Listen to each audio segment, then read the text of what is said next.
Terima kasih pemirsa, Anda masih bersama kami dalam Berita TV-mu dan selanjutnya kita akan beralih ke informasi dari Jawa Tengah bersama rekan kami Listi Puspitasari berikut ini.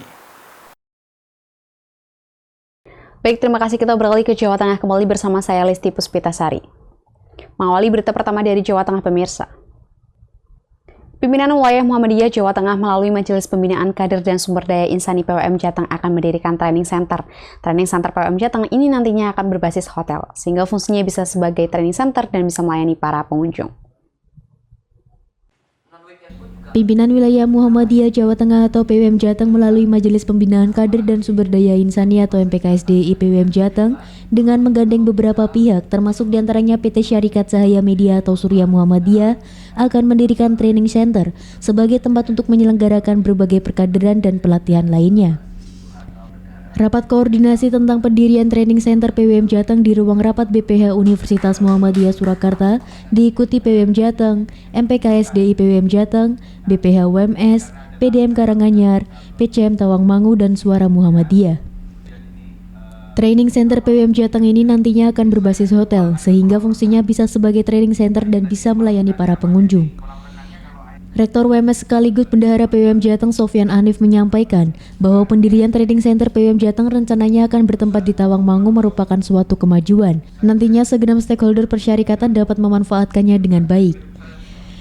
Ketua MPKSDI PWM Jateng Hamam Sanadi dalam pemaparannya menyampaikan, dengan menggandeng suara Muhammadiyah yang telah berhasil SM Tower di Yogyakarta dan Berau, ia berharap training center ini terstandarisasi hotel berbintang. Wakil Ketua PWM Jateng Zakiuddin Baidawi menyampaikan hasil rapat koordinasi bahwa akhir tahun 2024 akan dibentuk panitia pembangunan training center PWM Jateng yang melibatkan semua stakeholder terkait. Fungsinya bisa dua, yang pertama adalah sebagai pusat kegiatan pelatihan bagi seluruh pimpinan dan masyarakat Muhammadiyah dan juga Aisyah serta ortodoksnya.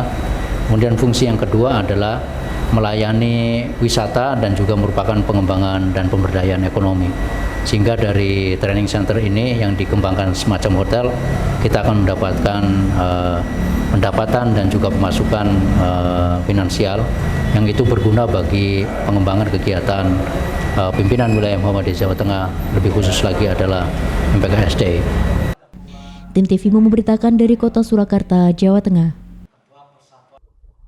Pimpinan Cabang Pemuda Muhammadiyah Purwareja Klampok gelar pengajian bersama pimpinan daerah Pemuda Muhammadiyah Banjarnegara dalam upaya menguatkan giroh para pemuda menjalankan roda persyarikatan.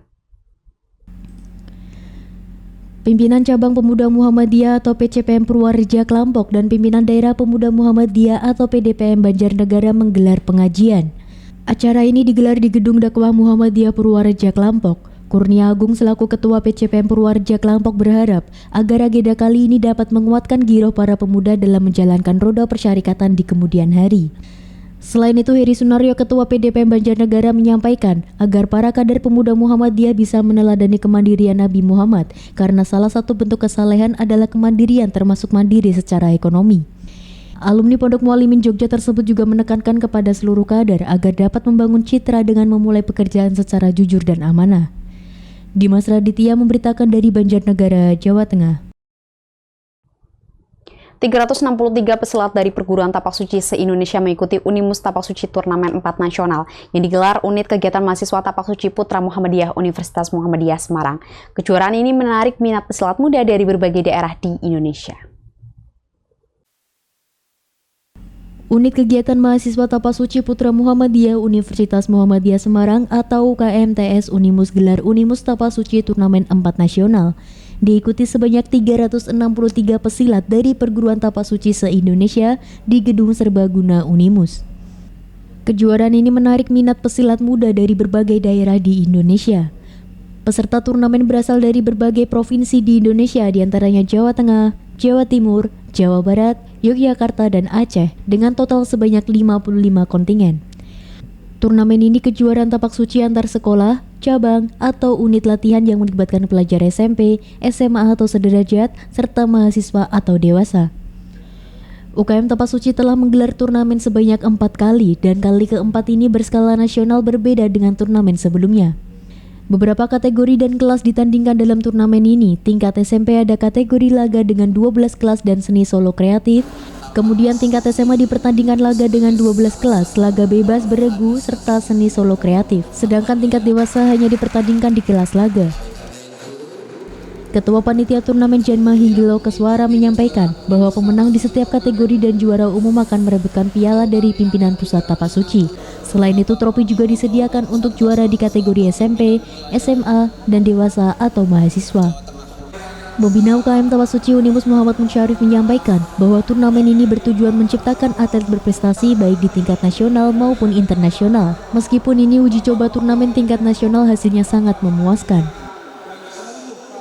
Ya, karena ini adalah ajang prestasi dan juga di Tapak Suci sebenarnya adalah salah satu organisasi pencaksilat yang sangat mendunia, dan dari Semarang, dari Universitas Semarang ini tentu kita harus memiliki kontribusi tentunya sebagai fasilitator bagi seluruh kader, seluruh siswa Tapak Suci di seluruh Indonesia ini bisa punya motivasi berprestasi di tingkat nasional maupun internasional melalui turnamen-turnamen seperti ini. Rektor Unimus Mas Ruki menyampaikan bahwa mahasiswa Unimus sangat berprestasi di event-event nasional ataupun internasional dan akan ada atlet Tapak Suci Unimus ikut kegiatan PON di Aceh. Nanti dari event kompetisi Tapak Suci ini, para pemenang itu diberikan fasilitas beasiswa seandainya akan masuk di Universitas Muhammadiyah Semarang seperti tahun-tahun kemarin. Sehingga dengan demikian maka semakin banyak pendekar-pendekar yang ada di Universitas Muhammadiyah Semarang ini. Ramajaya Saputra memberitakan dari Kota Semarang, Jawa Tengah. Pimpinan Ranting Aisyah Morangan Desa Suruh, Kecamatan Suruh, Kabupaten Semarang gelar pengajian rutin Kamis Legi. Pengajian rutin ini telah berjalan dari tahun 1978 hingga saat ini semakin banyak jemaah yang mengikuti pengajian. Pimpinan Ranting Aisyah Morangan Desa Suruh, Kecamatan Suruh, Kabupaten Semarang gelar pengajian rutin Kamis Legi. Pengajian rutin ini telah berjalan dari tahun 1978 hingga saat ini dan menjadi pengajian yang banyak jamaahnya dari berbagai ranting sekitar.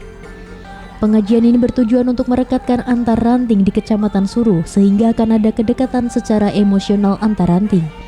Pengajian rutin diikuti lebih kurang 200 jamaah, tidak hanya dari ranting Morangan namun juga dari ranting di Kecamatan Suruh. Wakil Ketua 6 PWA Jateng Ida Zahara Adibah berharap kedepannya kegiatan di setiap ranting bisa didokumentasikan dan disebarluaskan sehingga pengajian rutin ini bisa dilihat oleh seluruh masyarakat. Itu inginnya saya menambah keakraban jamaah sehingga Ibu-ibu Aisyah itu mengerti kesulitan atau justru kelebihan dari ranting yang lain. Memang kita akui bahwa tingkat ranting itu adalah tingkat yang paling rentan apapun. Rentan mungkin dari sisi pendidikan, rentan dari sisi ekonomi kemudian rentan dari akses yang lain itu ranting. Nah, kecuali sudah tingkat daerah gitu ya. Maka saya saat ini sudah sebagai pimpinan wilayah Aisyah tetap ngesui pengajian ranting. Nah, ini saya gitu ya. Salah satu jamaah pengajian Koiriyah mengaku senang dan nyaman ketika mengikuti pengajian karena pengajian ini dianggap menjadi hiburan oleh ibu-ibu Aisyah sekitar. Sudah masyarakat menanggapi dengan antusias. Di daerah khususnya di Morangan ini tidak hanya warga Aisyah yang berangkat ingin menimba ilmu sama Bu Ida, tapi juga warga muslimat juga kepengin ini jadi bukan hanya warga Aisyah saja Pak, ini campuran warga NU yang bermukim di sekitar sini ikut mengaji karena mungkin figur Bu Ida yang dilihatnya itu pengen mengaji bersama beliau. Juga kami juga merasa terhibur di sini ngaji dengan Bu Ida itu merasa nyaman, senang. Tim TV memberitakan dari Kabupaten Semarang, Jawa Tengah. Suasana haru terjadi di kampus Universitas Muhammadiyah Pegajangan, Pekalongan saat seorang anak dari tukang sapu bernama Falah akhirnya berhasil diwisuda. Orang tua Falah merupakan petugas cleaning service dan security pabrik di Pekalongan. Meski dengan keterbatasan, Falah akhirnya bisa lulus dengan predikat cum laude. Kesuksesan tidak memandang seseorang dari latar belakang keluarga atau orang tuanya. Hal ini seperti Ainul Falah, mahasiswa Universitas Muhammadiyah Pegajangan Pekalongan atau UMPP yang berhasil menjadi wisudawan terbaik.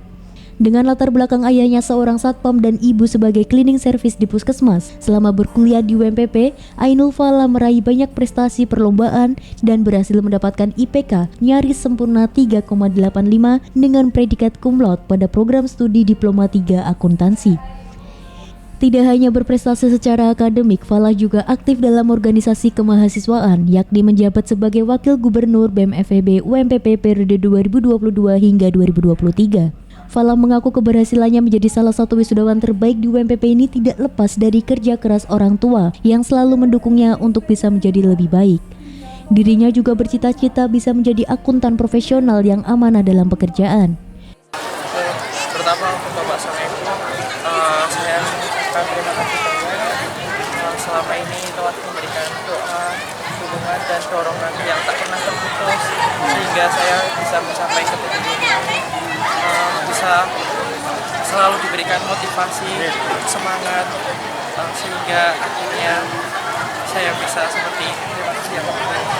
Murtini, sang ibu, menceritakan bahwa perjalanan mengantarkan Falah meraih gelar ahli madya memang cukup berat. Meskipun Falah tidak membebani biaya kuliah karena mendapatkan beasiswa, namun pihaknya sering merasa sedih karena tidak bisa memberi uang saku yang layak pada putra keduanya ini. Bisa diungkapkan dengan kata-kata Mas, pokoknya pedih, perih. Sempat kesulitan, Bu? Iya, enggak. Untuk membayar kayak gitu? Membayar sih enggak, tapi dapat beasiswa. Beasiswa, terus? Cuman kan kadang buat uang saku juga enggak ada, misalnya kalau enggak ada. Jadi sempat susah untuk uang sakunya gitu ya? Kadang anaknya itu nurut, mesti enggak bawa uang, maksudnya enggak ada uang saku kan pakai lem mineral bawa dari. Berarti berangkat cuma bawa air saja, enggak gitu. Ainul Falah menjadi salah satu mahasiswa terbaik yang mendapatkan penghargaan dalam wisuda UMPP ke-8 yang digelar pada Kamis 22 Agustus 2024 kemarin di Aula Fikes UMPP. Rektor UMPP Nurul Izzah menyampaikan bahwa kesuksesan adalah milik siapa saja dan tidak dipengaruhi oleh latar belakang orang tua, melainkan karena usaha keras dan semangat dari diri sendiri. Namanya belajar, ya namanya seluruh mahasiswa masuk ke UMPP itu sama. Jadi dari kalangan manapun ya, tapi masuk ke UMPP sama dengan semua sama-sama mendapatkan tempat, mendapatkan bimbingan belajar yang sama. Kami tidak membeda-bedakan ya. Terkait dengan semangat mahasiswa, yaitu tentunya dari masing-masing mahasiswa ya, bagaimana dia bisa untuk meraih prestasi. Ya, prestasi bisa diraih tidak melihat dari latar belakang orang tua seperti apa, tapi dari kesungguhan mahasiswa dalam belajar tentunya. Tim TVMU memberitakan dari Kabupaten Pekalongan, Jawa Tengah. Lembaga Amil Zakat, Infak, dan Sodaqoh Muhammadiyah Pimpinan Wilayah Muhammadiyah Jawa Tengah gelar rapat koordinasi wilayah. Lazismu se-Jawa Tengah telah menghimpun dana mencapai 182 miliar hingga Juli 2024. Lembaga Amil Zakat, Infak, dan Sodaqoh Muhammadiyah Pimpinan Wilayah Muhammadiyah Jawa Tengah atau Lazismu PWM Jateng gelar rapat koordinasi wilayah atau Rakorwil diikuti oleh perwakilan dari 35 kabupaten atau kota se-Jawa Tengah dan 17 kantor layanan atau KL Lazismu wilayah.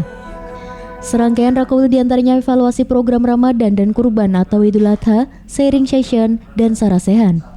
Rencana tindak lanjut dari Rakorwil yakni penyusunan program Ramadan dan Kurban di tahun 2025 nanti.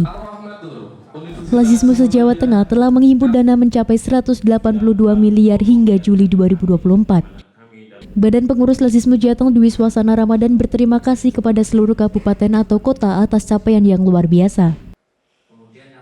Baik, harapannya setelah Rakorwil kita semakin dapat mengkonsolidasikan penghimpunan, mengkonsolidasikan program dan seluruhnya tercatat di sistem keuangan sehingga visi Lazismu akan bisa tercapai menjadi lembaga zakat terpercaya di mana indikatornya adalah salah satunya penghimpunan yang terus meningkat. Tentu ada 3 jalan.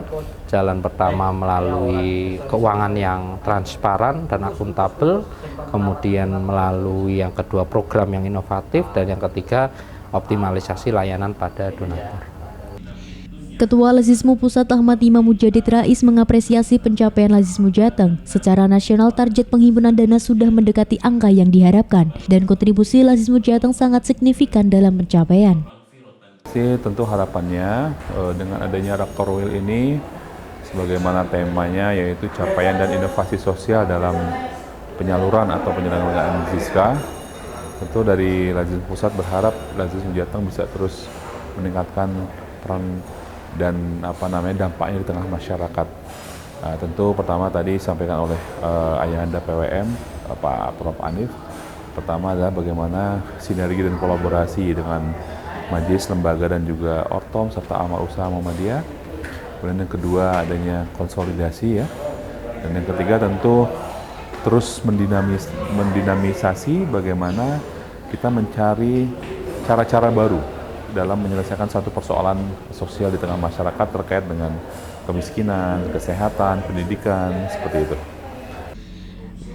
Bendahara PWM Jateng Sofyan Hanif menyampaikan, meskipun Lazismu dengan katamu artinya Muhammadiyah tidak membatasi hanya warga Muhammadiyah, namun juga bisa untuk umat Islam di Jawa Tengah. Sehingga Lazismu Jateng bisa berkembang secara organisasi, capaian dapatan, dan pentasyarufan.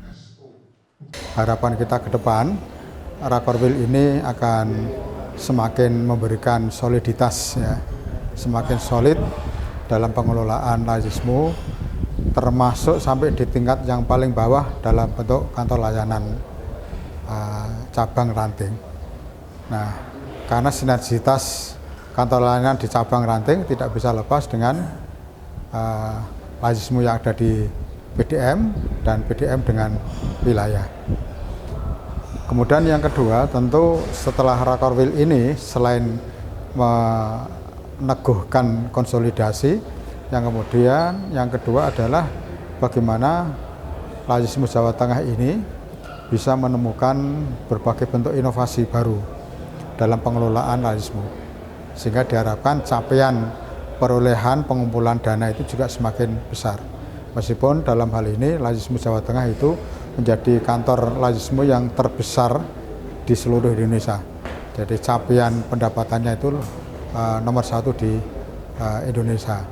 Maka tetap bisa ditingkatkan lagi dengan inovasi tadi. Tentu butuh ada inovasi baru. Haris Iqbal Pratama, Zayid Zidan memberitakan dari Kabupaten Semarang, Jawa Tengah.